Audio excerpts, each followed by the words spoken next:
Welcome to A Double Double and Dice with your host Kim. and Jocelyn. Pour your favorite beverage Pull up a comfy chair. because we are ready to roll. Welcome to episode 74 of A Double and Dice. And today we are doing an audio version of Out of the Shadows, which is Jocelyn's bread and butter articles. I don't know. Jocelyn's article series that she hasn't written in a year or longer. Jocelyn just doesn't have No, time you to did write her one articles. recently. You did one recently, like a few months ago, didn't you? I probably did. I think I did something before Memphis.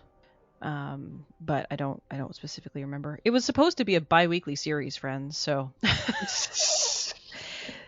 maybe we'll call it biannually at this point. Oh. But one Seasonal? of these days I will get back into it.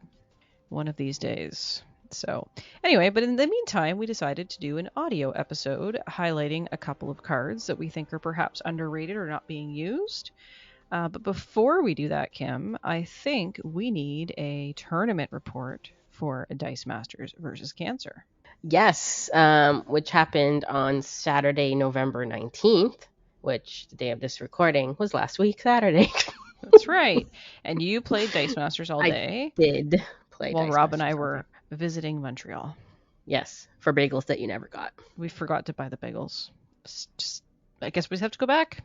Anyway, most of our episode listeners, most of our listeners are from America, so they probably don't know the joy of a Montreal bagel. But the Montreal bagel is, in my opinion, the best bagel on the face of the planet. So you can come at me and talk about your New York bagels all you want, but a Montreal bagel is the best bagel, and especially when you can buy it in Montreal because they make them fresh in their wood-fired ovens, and they're just amazing. So anyway, so yeah, we forgot to buy bagels. We did have lots of lovely croissants. So. But no bagels. It's okay. Next time. But you had bagel when you were there. You just didn't buy any to bring it back with you. Nope. Oh, you didn't have any at all? Nope, we did not have any bagels. Oh. Yeah. We had some really good barbecue.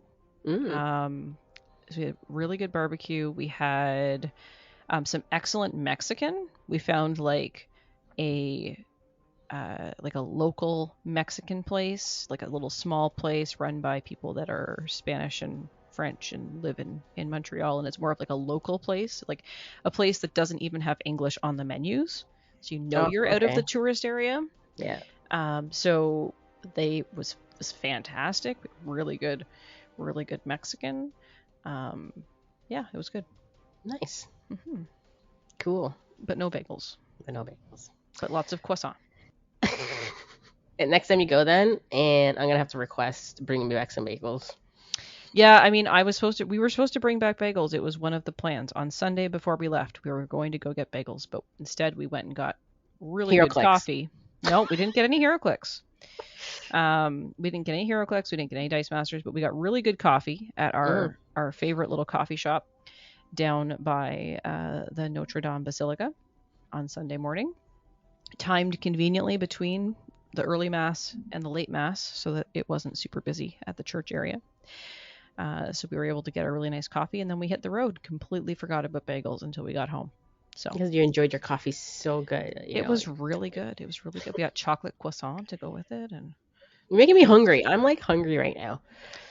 Yeah, I am too. I had a late dinner because I did some yoga tonight. So yeah, we had an early dinner. I had a late dinner with I made stuffed pepper soup a little while ago, so I pulled that out of the freezer and I just made some fresh rice to put in it, and it was really good. So anyway, and that is our food talk for today. I was just gonna say this has been food talk with a double and dice. So anyway, I think we were talking, Kim, about Dice Masters versus Cancer. Yeah. So nobody actually knew what team I played because I didn't mention it on the podcast last. No, you were being all secretive. Yeah, I was being all secretive. Yes.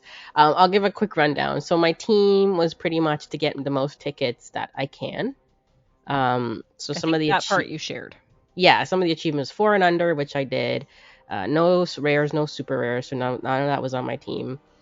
Poison Ivy and Harley combo, that was on my team. Robin and Batman together, that was on my team. I can't remember anything else, but yeah, all one set, which I did with Superman. So Superman Nice. Krypton Crisis, all one set. Pretty much I went with like a rangy Teen Titan team. Cool. Yeah, so I had Robin, Starfire, um, and Wally West for my Teen Titans, and I had Bat Signal to give them range. Starfire had range, and I just went to town with that, which was it was quite fun to play with. I had fun playing my teams, and I had some fun playing with the other folks. I went 1-3-1. Oh yeah. Did you have Yeah. a bye or was it an actual No, tie? an actual tie. We were doing math, which always, math are for blockers, but we had to do the math, and I played the sweetest kid. I don't know Mhm. how old he was, but Flint, if you're out there, hi. Hi, Um, Flint. I've heard of Flint. so yes, he was pretty good, and yeah, so we were trying to decide, and I'm like, yeah, I think anywhere we take this, I'm gonna take 6 damage, and we're gonna tie. So let's go with the tie. So yeah, so I actually tied one. Nice. Yeah, and I won one and lost three, but that's okay. It was fun, and I won some sleeves, Dice Masters Cancer sleeves. All my Donated tickets. donated by dm-north.com. Yep. So those are pretty cool. So I'll have sleeves to play for the next year, and yeah. So I had a blast. It was fun. F Awesome. Cancer, and we had a good day. Yeah, and who won? Was it Stu? Stu won. Yeah, he Yeah, went. Stuart. Yeah, five. I think he went 5-0. Congratulations, Stu. Yeah. Yeah, and he had Congratulations on your also. win. Actually, his team is like right above mine. He also had Harley and Poison Ivy, but he was doing, guess what? The What? Super Harley. Oh, Super Rare Harley. Was he running my team? No. No, because he had Wally West. Yeah, I You did didn't not have have Wally Wally West, right? West. Yeah, he No. had Bat Signal to give range. Robin, the recruit Robin, Batman, the Batman that deals 1 damage and 1 damage when he's active when Mm-hmm. something's KO'd. The rare version. Yep. And then Mr. Monsieur Mala. Monsieur Mela. Yeah. So See, he was representing the fact that we were in Montreal. Monsieur Mala. and then he had a Joker, I guess, for the global. Yeah, So probably. yeah, so he did very well, and then he took it. I don't think anyone played my team. I do not think so. We did get a late announcement from Chris at the Ministry of Dice that Yeah. anyone that played the team that I built on the podcast last time, or had played any of the teams that Matt and Reg had been playing online for prep, there was a couple of those. If you played those, they were going to give you the tickets for the Chris and Andy team building. But I don't think anybody played my team. So No, there are some people who are very close to your team. Just a couple of cards were different. well, a couple cards are different means it wasn't my team. Nope. But it was obviously inspired by. Of course. Right? Obviously, no one else came to those conclusions all on their own. Yeah. Inspired by a double So I think and they dice. raised, I want to say, it's still up. I think you can still donate. I think you left it up for a week. It was over 600 euro. Pounds from what I remember. Yeah, so at the end of the event, it was £624.50. But they were leaving it up for a week. Now, Yeah. at the time you hear this episode of the podcast, it will have closed down. But there's always next year. And how many players were there, Kim? Do we know? 23? There was 24. Okay. Because we had an even number, and then we had a few drops along the way. Right. But there was 24. 24. Yeah. So 24 folks, plus all the folks like me that put in a donation but didn't actually participate. I'll put that money towards Cancer Research UK and are here to F Cancer. So F Cancer, everyone. Let's destroy cancer in our lifetime. So. And if you want to watch my games. They are up on our YouTube. All of them are up there. I mean, technically, they can still listen to them. Yes, they can listen and not watch. That can happen too. Yeah. Or watch and listen. Yeah. Or, if you listen and nobody was talking, that might be a little tough. But But yeah, so all the games are up on the YouTube channel, which you can find at youtube.com/dmNorthTV. Yeah. So check out Kim's games. There's also other games that have been posted on some of the other channels. I think the Breath Weapon X guys, Alex and Rob, recorded their games or streamed their games or a combination of both. I think Chris and Andy might have. Well, they streamed for sure, but They I don't know if streamed, they yeah. recorded anything for. They were streaming some of the games. Like they had some games that they had on their stream. Mm-hmm. So yeah, I'm not sure if they're probably. I'm sure they'll make their way to YouTube. Yeah, so there was a bunch of people that were streaming. There's content out there, and you can watch some gameplay. So so that was great, and you had a good time, Kim. I did. It was fun. Always fun time. Excellent. Well, congratulations on your showing. Yeah. And supporting the Cancer Research UK. My Oreo cookie, 1, 3, and 1. It's a triple stuff. Mm-hmm. Triple stuff Oreo. There you go. There you go. All right. So, should we jump into an audio article of Out of the Shadows? What do you think? Yes, let's do it. All right. So, what we did for today's episode is we each picked a card that either had some hype around it or we were interested in at the time that it was released, but hasn't been really used at the meta level or hasn't really been seen played a lot. And then we wanted to sort of take a look at that and see what we could do with it. Could we build a team with it? Could we make it better? Is it really a shadow a diamond in the rough, a card hiding in the shadows that needs to be brought into the light?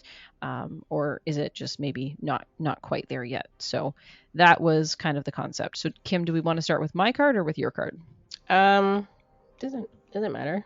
Okay. Well, let's start with mine. Okay. So I picked Emma Frost Manipulative.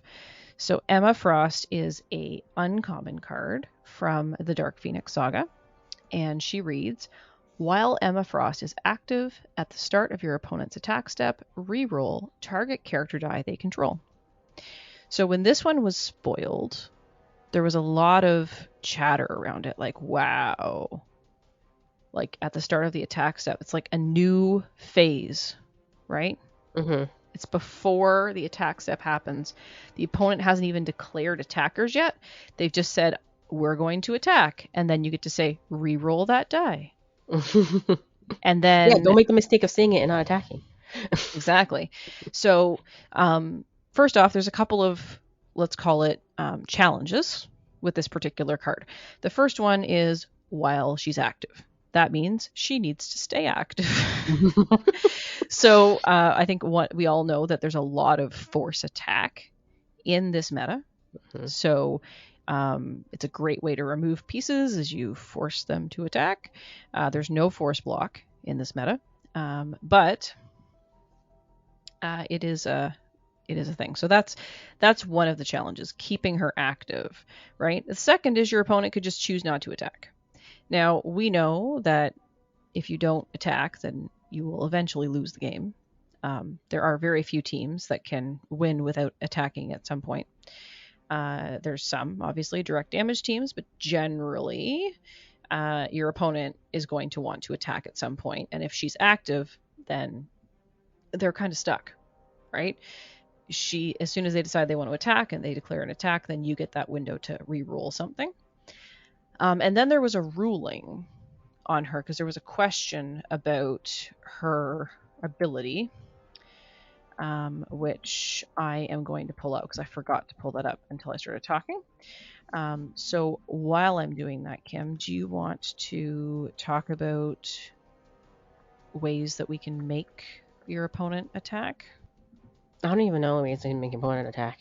Global? Yeah, exactly. There's 4, I think. Is there 4 really? Yeah. All right, let's see. Okay. There's I found the ruling. Okay. So the question was, what happens if your opponent has no potential attackers left after Emma's ability has resolved? Is the attack step canceled, or will there still be a global or action window? So basically the concept here was your opponent only has 1 die. It's attacking for some reason. Maybe I forced it to attack. Maybe you chose to attack, whatever. I re-rolled it and there's nothing left. Then what happens? So the answer was Emma's ability happens before attackers are declared. If your opponent can't declare an attacker because Emma's ability re-rolled them to energy faces, there'll still be an action or global window because the attack step was initiated. If they have a possible attacker, they must use at least 1 to attack. And then the target die is returned to the field zone on the rerolled character face if it is rerolled on its character face, and otherwise, if it's an energy face, it would go to your opponent's reserve pool. So with that said, that's the ruling. So if there's at least 1 attacker left, that thing has to attack. If there's nothing left, you do still get an action or global window. So if you have action dice or globals, you can use them in that step, even if there isn't anything attacking, because the attack step was initiated. Yeah. So that was an interesting ruling. So yes, Kim, force attack globals. Yeah. So there's Doomsday has one, which is a bolt. It's a bolt. Yeah. Yep. And that's Doomsday. That's Doomsday. Vulcan. Yep. The fist. Slingers, which is a basic action, which is a promo basic action, which is a mask. Yep. And then Doctor Strange, which is also a mask. So they didn't have a shield one. No, so there's no shield force attack, but you can force attack with a bolt, you can force attack with a mask, you can force attack with a fist. All of those things are available. So there's lots of ways from a global perspective to force your opponent to attack. Also, Kim, speaking of Monsieur Mallah, there is a Monsieur Mallah that says while he's active, your opponent must declare an attacker every turn. Yes, it's the uncommon version. At least 1 opposing character die must attack each turn. Yep. So there are ways to set that up so that your opponent has to have that attack step so that you can trigger your Emma. Okay. Other drawbacks to Emma is she can't re-roll tokens, because we know tokens can't be re-rolled. It's in the definition of a token. There is a lot of master mold going around still, and re-rolling out a master mold character is not a bad thing because it's not being KO'd, right? It will have been attacking in theory, so you might still get to make a sentinel token, but it's probably not the greatest defense against a master mold because you can't re-roll those tokens, right? So that is a bit of a drawback there. It's really more of a control piece than a win condition. It's preventing you from doing stuff, ideally to delay, so that I can do something better with it. So she's a 5-cost shield. She has the Hellfire Club affiliation, also known as the Trident. So 5-cost shield, Hellfire Club affiliation, and her die stats are 135, 146, and 257. So pretty good fielding cost. She's got a really good defense power. Her attack power leaves a little bit to be desired, but that makes her a decent blocker against something that's got a big attack with that 457 on her defense style, and her defense style. This is not a HeroClix podcast. On her defense power, or defense value, and that her attack is okay, right? So she's a decent blocker. She'll probably stay active unless something has deadly or a big overcrush. But keeping her active is going to be the other problem because of those force attacks like we talked about, and also things like Monsieur Mallah. So 2 ways we can keep her active in my mind. The first one is the rare Angela, Asgardian of the Galaxy from Infinity Gauntlet, who says, while Angela's active, your character dice gain infiltrate. You might have heard that before because I used it on my last team. I'm a big infiltrate fan. Surprise. I don't think that surprises anybody after this many episodes of the podcast. So she's one way. She's a 4-cost bolt, and her stats are also decent. Pretty easy to get to. She's a 023, 143, 144. So not bad. Get her in the field. All your dice have infiltrate. If she's force attacked, then your opponent has to block her, or you just infiltrate her back and do 1 damage. Right? The other way that you can keep her active is using the True Believer Global on your turn. The True Believer Global says pay 2 masks, remove target character die from the field until end of turn. You can only do it on your own turn. You can't do it on your opponent's turn.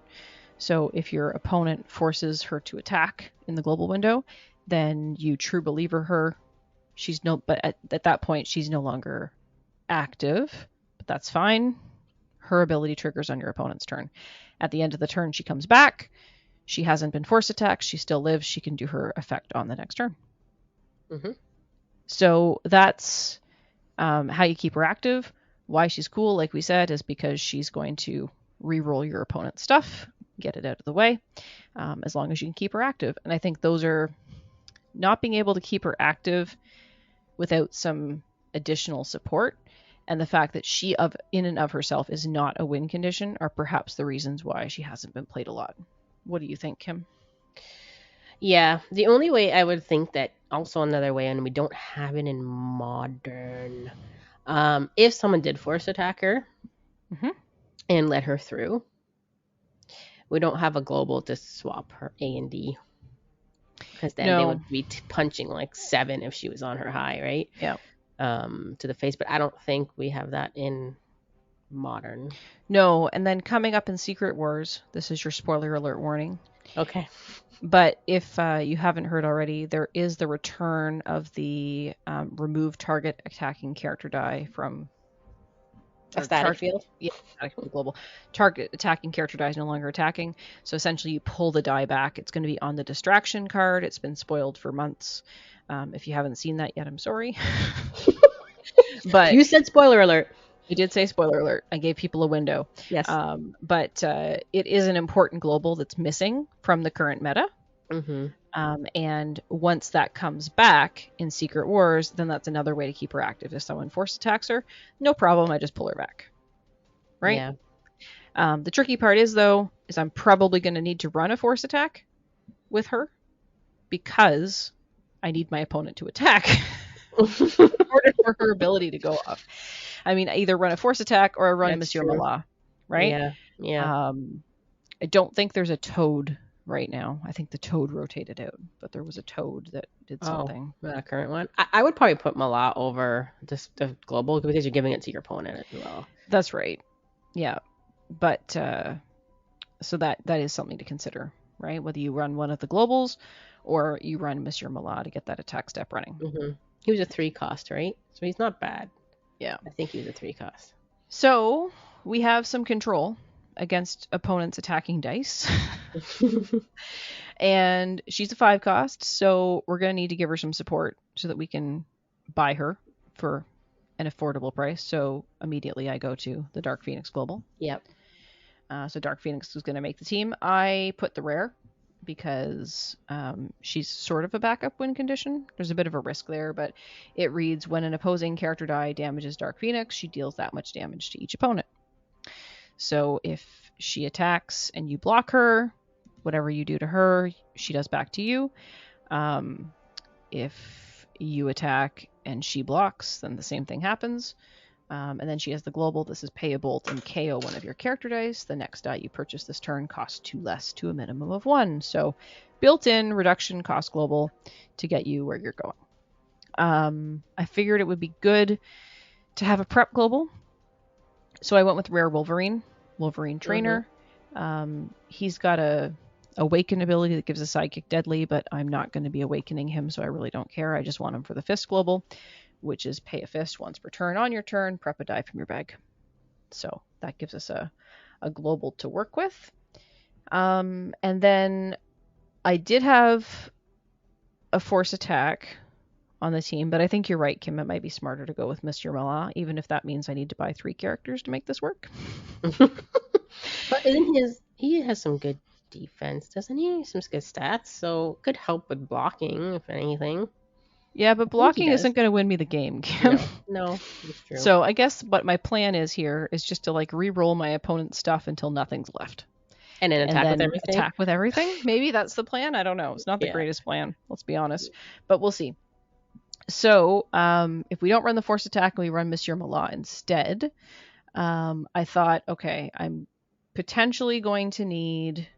no, I'm not there yet. I need to run some other control because there's not enough control on this team already.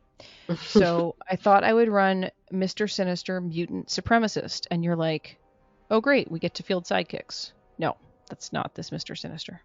That's a different one. So Mr. Sinister Mutant Supremacist is the uncommon, and he's a 5 cost bolt. Now he has a decent ability, When fielded, ignore all text on opposing character cards, including global abilities, until end of turn. So that's pretty cool if I actually buy him. But I put him on the team for the global. Global, pay 3, ignore target attacking character die's text until end of turn. So I thought this would be a decent global to protect against like a Barry Allen, right? So if, target attacking character die's text, if I blank Barry Allen, then all of a sudden nobody's got their buffs from Barry Allen. Mm-hmm. It's a good protection against Overcrush. Mm-hmm. Right? If a die has Overcrush, you pay 3 generic energies, and all of a sudden that die has nothing. It's just a big fat nothing, Kim. Might KO my people, but it's not going to Overcrush to me. Right? So, but it's an expensive global. Pay 3. Yeah. If I have to keep using that, it's going to depend on what my opponent's playing. If I have to keep using that, I'm really going to need a lot of energy. So how do I get a lot of energy? Investigative journalism. Your favorite. My favorite. And I can KO something with Dark Phoenix to make it cheaper, right? Mm-hmm. So it lets me do that. So investigative journalism says draw 4 dice, roll up to 3 of them, prep the remainder. So I'm like, okay, in that case, I need some cheap energy. So what is the cheapest energy in Modern? Harley Quinn. Harley Quinn. Did you have to think about that? I did. Harley Quinn, 1 cost mask, right? She's a max 3, but that's fine. If I'm running investigative journalism, in theory, I'm churning my bag a lot. So I'm going to be able to re-roll and get those energies, and just gives me masks, right? Yep. So then at that point, I've got 7 cards on the team. No clear win condition. But I think for the 8th card, I'd probably run a Batman. So I'm not really sure which Batman I would run, but mostly I want the Batman for the sidekick fielding global. Mm-hmm. I probably don't want to keep a ton of sidekicks in my field because I want to be churning that energy so I can potentially use it for the Mr. Sinister global, depending on what I'm facing. But I could run the common. He's a 5 cost fist. He has energized, draw and roll 2 dice. So if he doesn't roll in his character face, I get to draw and roll 2 dice. But probably the rare is the better way to go. While Batman is active, when one of your character dice is KO, deal 1 damage to target player and 1 damage to target character die. The one that you were talking about that was being used on Stu's team? Mm-hmm. Mm-hmm. Legend of the Dark Knight? I believe so. Yeah. Or I could run Batman Inc., which is the super rare. While Batman is active, your sidekick dice get +2 attack. And when Batman attacks, you can swap a sidekick die in your field zone with a Robin die in your prep area or use pile. There's really no reason to do that. But you could. But the global is the important part. Pay 2 masks. Each player may field 2 sidekick dice from their use pile. So that would be the sidekick fielding global to get me the sidekicks I need to Dark Phoenix something, in case I'm not rolling them naturally. So yeah, so at that point, the team is basically done. I just need a basic action. Another basic action. Yeah, something to support with slingers. I mean, I guess I could... Sorry, not slingers. Investigative journalism. I guess I could run mutation, and then in theory, I might actually buy Wolverine if I needed to and awaken him. Right? Awaken Wolverine. And it also gives me another way to remove my opponent's stuff. Yeah. So I could go with that. I don't know, Kim, what do you think? It's not really a great... I could go with like Powerbolt. You don't ever want to give your opponent Powerbolt. I know, right? We could just go with something, like if you really don't need the other basic action, what I usually have to do is just go with something that's so useless. Yeah. That like nobody's gonna buy it. I mean, at least if I put mutation on, then my opponent might think I'm actually going to spin up Wolverine. Maybe. Throw them off that you think, well, you're going to buy a Wolverine. Maybe I will buy Wolverine, Kim. Maybe you have to build a second win condition in here. Or an actual win condition. Listen. I just want to play with Emma Frost. But so this is where I'm at. This is what I'm going to try. I'm going to put this team together. I'm going to play it. Let's see how it goes. All right. Can I win? Probably not. We'll find out. So at the end of the episode, we're going to tell you all the places you can reach out to us. But I'd like to hear how you would build with Emma Frost. What would you do? I did do some pre-research for this one, Kim. Okay. I reached out to one of our resident Dice Masters experts. Okay. And said, is there a way to punish my opponent for re-rolling dice in Modern? Because if you remember, we used to have a Riddler that when your opponent re-rolled the die, then they took damage. Mm-hmm. And the feedback I got was, I don't think so. Re-rolling dice is punishment enough. I disagree with that. It's only punishment enough if you also take damage. But I was trying to see if I could make Emma into a better win condition. So maybe there's something in Secret Wars that will help. I don't know. When Secret Wars come out, maybe there'll be something that punishes people for re-rolling their dice. And then Emma will get better. So, but let us know what you would build with Emma. What do you think of my team? How would you win with it? What would you do to it? Let me know. So that's Emma Frost Manipulative. And I will let you know on the next episode how that went. Because we're playing locally. You're playing that game. You're playing that team locally, right? Yeah, I'm going to play that team locally against you probably tomorrow. Yes. She doesn't go easy on me. She'll go easy on everybody else. Not on everybody else, just on the new players. That's true. But not on the store owner anymore. It's like, stop playing with the kid gloves. Yeah. So. All right, Kim, should we out of the shadows your character? Yes. My character, I feel like we've talked about this character before. We did. We did a female Dice Masters female character in Dice Masters series on her. And she is Mary Shazam! The super rare, because I found like I played her once and I've never seen anybody else play her. Really. And funny enough, in the Dice Masters vs. Cancer, Petrus played her, and he was having struggles with her. I think he couldn't really fine tune her. You know what I mean? Yeah. And I think and I don't know if that's why people don't play hers, because they can't get her to go fast enough. I'm not sure. But I think she's a little bit underrated. I think you can get there. Well, and she's also been eroded, right? So yes, just we'll get to that too. So this is Mary Shazam, World War III. This is super rare. She's a 5 cost. And she reads, while Mary Shazam is active, when you spend an energy, she gets +1A. While Mary Shazam's A is 10 or greater, she gains Overcrush. While her A is 12 or greater, she can't be re-rolled or spun to another phase by opposing effects. Her stats are 144, 254, 266. So, sidebar. There's a reason that I put Mr. Sinister on my team. Because I can ignore target attacking character dice text. Oh, yeah, there you go. Mary Shazam Defense. Built in. It's almost like I knew that was the card you were going to build with, Kim. Okay, so... because she knows she's going to play me. So before we go any further, let's go over... The errata. Yes. The errata, right? So the whole thing of everybody, how they thought this card played was no matter how many... Let's say you had more than one Mary in the field zone. So if you had 2... and you used an energy, both would get the buff. You use another energy, you do something, you buy something, they both getting a buff. But actually that is not the case. Yeah, and also there was the question of, if you have one Mary Shazam active and you subsequently field a second one, do they both get buffed? Right? Right.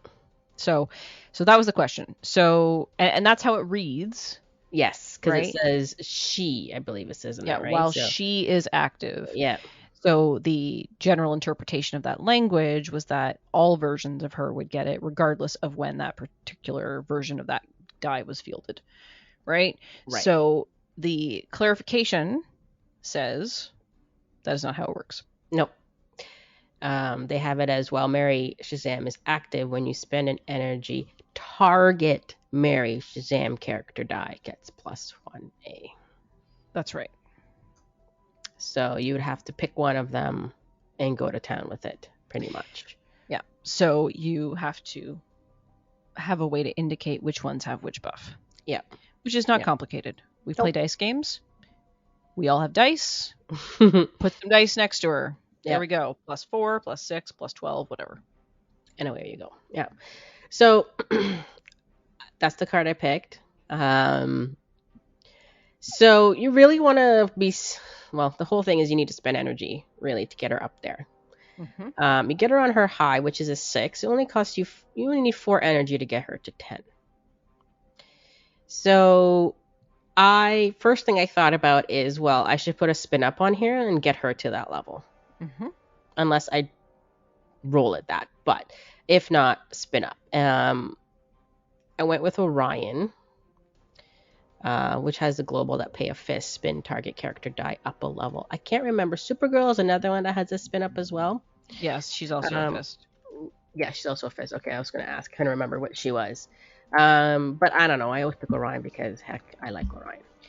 Yeah, there's another way to do it, Kim. There's a character that when they're active, when you feel the die, you spin it up.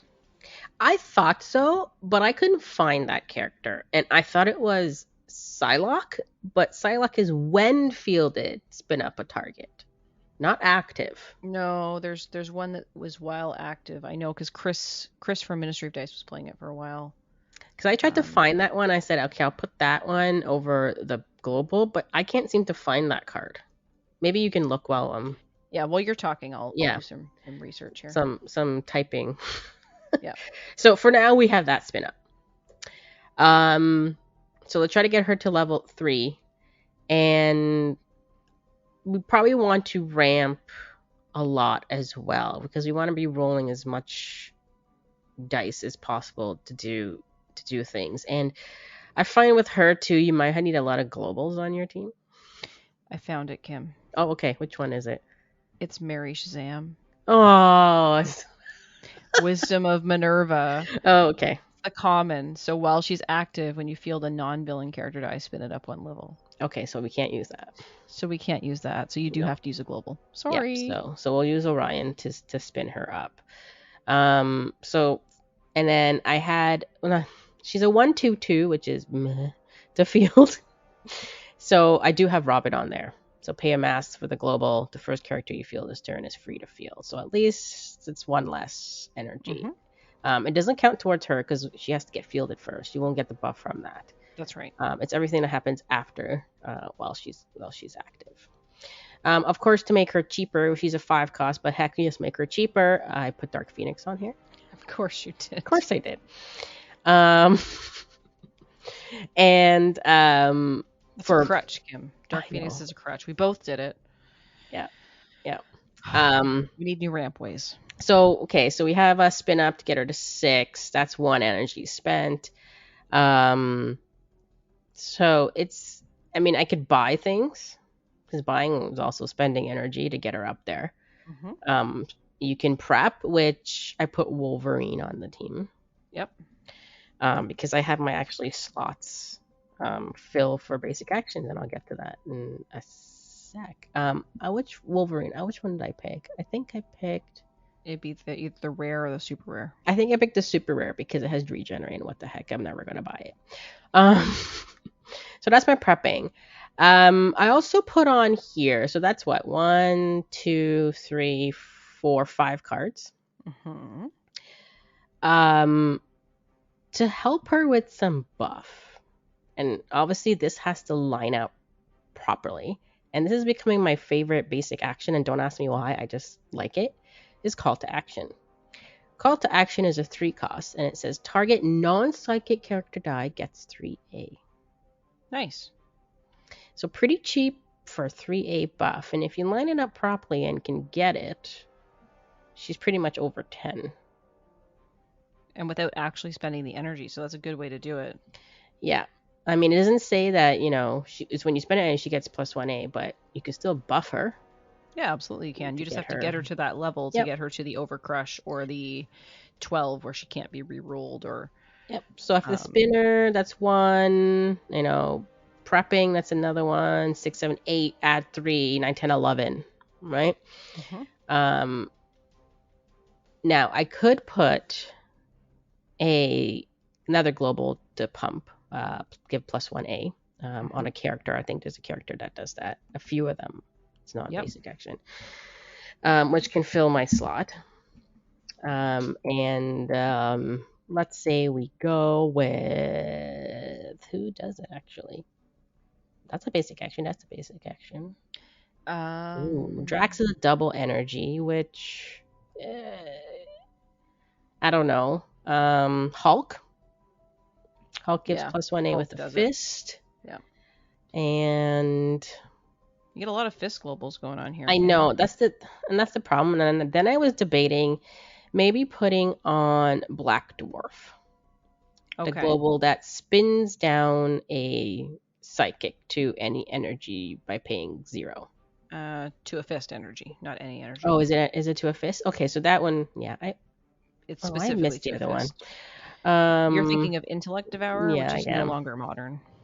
So that can help with using my fist to spin up, or for Wolverine, or anything like that. So that was attack. Or plus 1 attack. That was a option.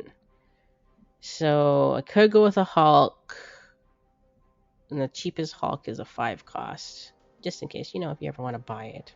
I mean, it's got good stats, and you've already gone ahead and put the Robin Global on anyway, so you don't have to worry about his fielding costs, because he's a 1, 2, 3, isn't he? Robin? No, Hulk. Oh, yeah, he's a 1, 2, 3, yes. Yeah, so the Robin Global's already there to make it easier to field Hulk if you did end up buying him. So that brings me up to 6, and if I add Black Dwarf, that would be 7. So you have a flex spot. So my flex spot, I have 2 cards for a flex spot, and as you like, I'm gonna try to go control-y a little bit, and usually I don't, but I can either put Brainiac that gives range. To all your character, gives range 1 to all your character dice that doesn't really have range.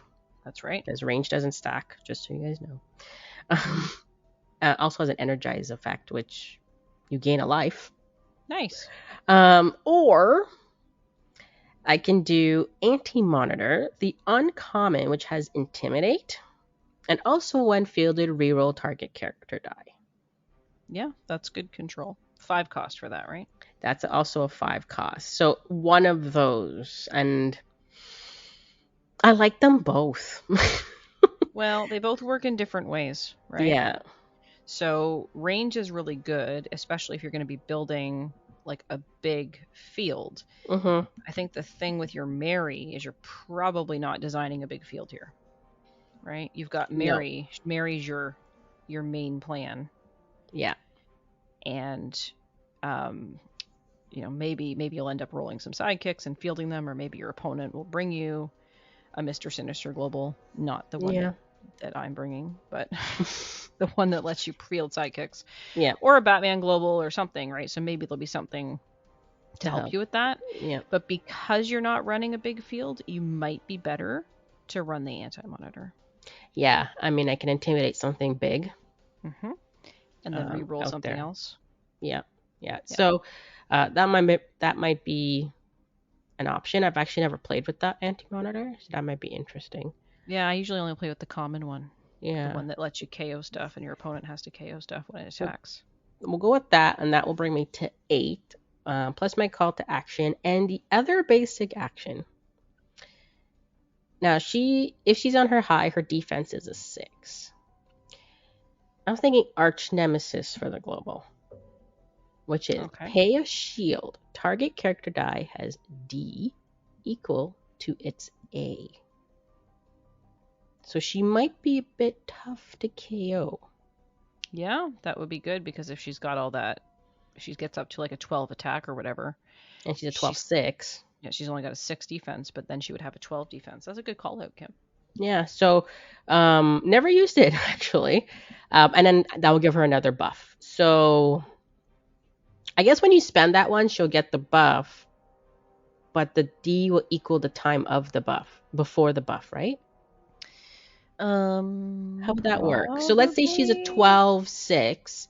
You pay the shield. Now she's a 13/6, but then which would come first? Will she The be a chicken or the thirteen egg? thirteen or will she be a 13/12? All right, well, let's look at this. There is a ruling. Oh, is there? On Yes. Arch Nemesis? Yeah, it's an older look. So the initial ruling from Arch Nemesis the question came in 2014 because this is a reprinted card. But there was a question that was asked just in September. If a character is targeted by this global, pay shield, target character die has D equal to its A until end of turn. What happens if a character's A changes? Will the D also change, or will the D remain the same as when the Arch Nemesis global was originally used? Okay. In this situation, the defense value will reflect the modified A value. Example, target character die has 5A 3D. The Arch Nemesis global is used, changing these values to 5A 5D. A subsequent ability applies a +1 attack modifier to this character die. The values are now 6A 6D. So there you go. Okay, so it does. She'll be a 13/13. That's what it says. Okay, interesting. I didn't even know there was a ruling for that. Yep. Okay. So almost every card on my team has a global except for 2. Global. So no, yeah. So We a love few cards I haven't played globals. with, but yeah, I'll also give it a go tomorrow when we play our local Excellent. game. Looking forward to playing the team, Kim, and seeing if my team of no win condition can just stall you out when you're So trying to you play your can, team. and here the thing is, Mary's going to attack. So guess what's going to happen? You're going to keep rolling. Okay, so what happens if you roll? I roll it. Yep. And it comes back, but not on the level. I guess her buff will go on the level she rolled back on. That's right. Yeah. Yeah. Assuming she still has her buff and I haven't removed it using the Mr. Sinister Global. Yes. I should put an anti-global on here. Cannot use globals. There isn't really any good global hate right now. Well, Nefarious Broadcast is still modern, isn't it? Yeah, but that only works on, I guess that works on your turn. Doesn't work on my turn. Yeah. Right? True. So, but your turn is when this is all happening. So, in theory. Yeah. But I'd like something that would like limit globals. I don't think we have anything that limits globals right now. We used to have Polaris, right? I guess the global hate we have is Lilandra. Yes, that's right. Yeah. Right? Super Is rare it the super rare? Yeah, super rare Lilandra says that you have to pay 2 life to use a global. While Lilandra is active, your opponent must pay 2 life to use an action die or global ability. Well, seeing as Mary wants to attack, maybe I should take Monsieur Malat off and add super rare Lilandra. Hey. As I build this team specifically to combat yours. No, I'm just kidding. I know, right? It makes more sense to have Monsieur Malat. I'll just buy 5 Marys, okay? You can only buy 4. She's a max 4. Buy 4. Max 4. So yeah, so that's it sounds like a good team, Kim. I look forward to losing to it. Well, I may not be able to survive with her. I might have to bring out Hulk or something. I guess we will see. So yeah, we'll see. We'll see if I have to pivot. But yeah, that was fun. Hopefully we get it to work and maybe how quick it can go. Yeah, well, absolutely. Let you guys know how it goes in our next episode, and who knows, maybe we'll even have time to like record this game and put it up on the YouTube. Yeah. Not the one from the store tomorrow, because I'm not taking all the air recording equipment to the store. But no. Maybe we can also do an online game. Who knows? We'll just hold our phones while we play. I mean, it's really not that much stuff to bring, but I have to come straight from work tomorrow because I'm in a presentation. We'll yeah, maybe we play it, we fine tune if we have to, and then we actually, then I put all the control pieces on here, and or you know what, I do have a control piece. I'll just re-roll or take off Emma or something. Good luck.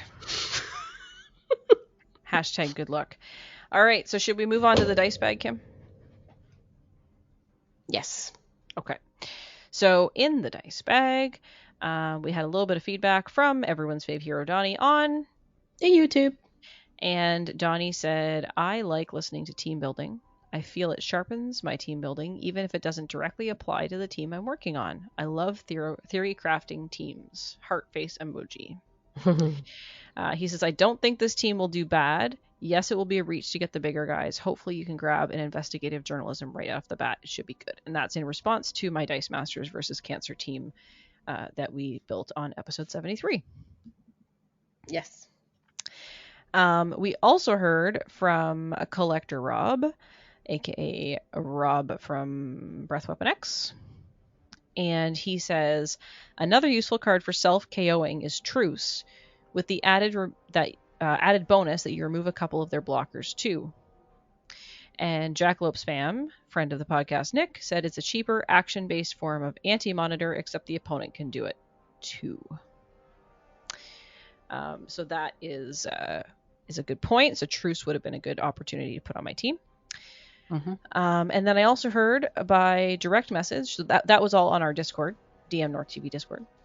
I also heard from a Jackalope Spam via direct message on Discord where he says, I'm always a fan of Thanos if you need to KO your stuff. It's sneaky and one-sided. You just need to field a Black Order character and then you get a free KO. Note that Thanos never says you must purchase him, it's just an option too. And this is Thanos, super rare from Infinity Gauntlet, Preparing the Way, 7-cost Black Order, Overcrush. Once per turn, when you field a Black Order character die, you may KO target character die you control. If you do, Thanos costs 2 less. He says it works really well with Ebony Maw, since you can field him, re-roll an opposing die, and get a discount for 2 of all of your character purchases that turn. Then KO him to discount Thanos, and then you have him ready to repeat next turn. And this is Ebony Maw Rare, Supernatural Persuasion, which says when fielded reroll, target opposing character die, I'm sorry, I'm trying to read this and it's too small. I can't read it. Your Which dice one are you cost reading? 2 less. It's the rare. Oh, okay. Yeah. When fielded reroll, target opposing character die, your character dies cost 2 less to purchase 2 less this to turn purchase for this each turn. Ebony Maw Yeah. die fielded this turn. And it also has a global on it, pay fist and mask. Target character die gains the villain affiliation until end of turn. And then he continues with, not to mention Thanos would go really well with all of your other super rare cards. Ignore all the achievements and just go all super rare. Yeah. So, hey, why not? When else do you get to play with all your super rares? He does think that the team would be really solid if you just lay into the rare Angela. You can keep pushing sidekicks and yours will be bigger. The opponent's wall of blockers will diminish. You can attack with some cheap mask who'd have infiltrate, and they either take damage or block, likely KOing the mask character, which allows me to get to my living the dream if I want to. So all good suggestions, and it looks like I built a relatively okay team, which I did get a chance to play at the store last week, and it went all right. So last week before, Week before, that's right. Last week I was on my way to Montreal. Yes. So with no bagels coming back. We have to stop talking about that because I'm getting sad. I just realized that my team I just built has 3 super rares on it. Why not? Super And rares 3 forever. rares. 3 rares. And I just recalled we had one other piece of feedback from Donnie that came to us via Facebook message. Which I did not understand, or I didn't remember this. So in episode 73, we had a piece of feedback from Donnie that said, Kim's ep coming out in 2023. Oh, right. Okay. And we were like, what does that mean? We need Donnie to get in touch and tell us what this means. Kim's ep. What is Kim's ep? What's special about Kim's ep versus the last 72 episodes? So Donnie said an ep refers to a small collaboration of songs that you would make into a CD. So I'm like, oh, he meant an EP. But it says ep. Ep, yeah. Right? I said, so now it makes sense. An EP is like an extended play, right? It's like like an audio disc. It's like a CD or an MP3 or whatever. It's an extended play, and it's an EP. It's not an EP. So what was I talking about with that? Well, I think it was because you were singing, Oh. right? Rules, rules, rules. Oh, right. Yes. Right? So the extended play version of Rules, Rules, Rules, which are good, which are bad, coming from Kim in 2023. That's what Donnie's asking for. Got it. So now it all makes sense. Yes. And we appreciate, Donnie, you getting in touch and filling us in so that we can not wonder anymore. As you can tell, Kim was just dying to know. Yeah, I forgot to even ask in the message. I was like, what are we talking about? I must have just got sidetracked and did something else. And then I was supposed to ask you before we started this recording, and then I completely forgot. Now you brought it up, so there we go. There we go. It's all solved. All right. So that is this week's dice bag. And Kim, do you want to talk about upcoming events? Yeah. Well, the day of when this comes out, this would already passed, but we do have a dice social coming up in November, and we may or may not have one in December. We'll see how. December's usually busy, so we'll see how it goes. And Weekly Dice Arena happens every week, every Tuesday nights at 9 p.m. Eastern Time. If you head over to the Dice Masters Discord and type .format, you'll see what our upcoming theme is. So, we played one of my favorite formats actually yesterday. The Genie one. That's such a fun Limited format. Wish. Yeah. Yeah. And then Breath Weapon X is coming up, right, in January? Yes, January 28th, I believe. 21st or 28th, one of those two. And I believe it's an affiliation themed. Yeah, affiliations that have less than 8. Eight, yeah. So there's actually quite a few than I thought there was. Like affiliations that have less than 8 characters. Or 8 or less characters. I thought there was a few, but there's actually quite a lot. So that should be interesting. Yeah, and then you can find that on their webpage. All the information for Breath Weapon X Fest 4 is available at breathweaponx.wordpress.com. So you can take a look at that if you're interested in participating and finding all of the... Nope, Breath Weapon X Fest 4 is over. So it must be Breath Weapon X Fest 5. Yes, 5, sorry. Yeah, I can't my remember bad. either. Yeah, so Already Breath Weapon 5. X Fest 5 will be held in January, and all the details are available on the Breath Weapon X website. Okay. So I think that's all we have for today, Kim. We do. So on that note... Oh, there's one other thing that's coming up, Kim. There's one other thing we forgot. WizKids will be at PAX U, PAX Unplugged. Ah.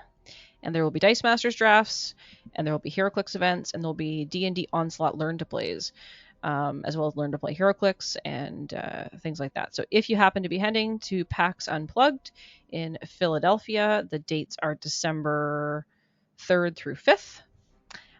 You can head over there and find the WizKids folks where they are going to be doing all that stuff. Dice Masters, HeroClix, D&D Onslaught. They will also have a booth available for purchasables. So if you're there, have some fun. Nice. In real life Dice Masters drafts. So, okay. So with all of that said, we'd love to hear your thoughts on our team building.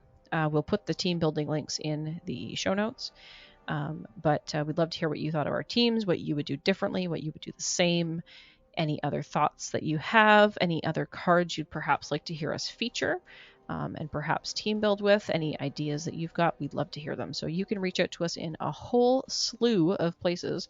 Let's start with our email address, which is tripledpodcast@dm-north.com. You can leave a note on our episode post on our website at dm-north.com. You can find us on all of the socials. This includes Facebook, Instagram, Twitter, TikTok, and Hive Social as dmNorthTV. Hive Social is where everyone is defecting to from Twitter.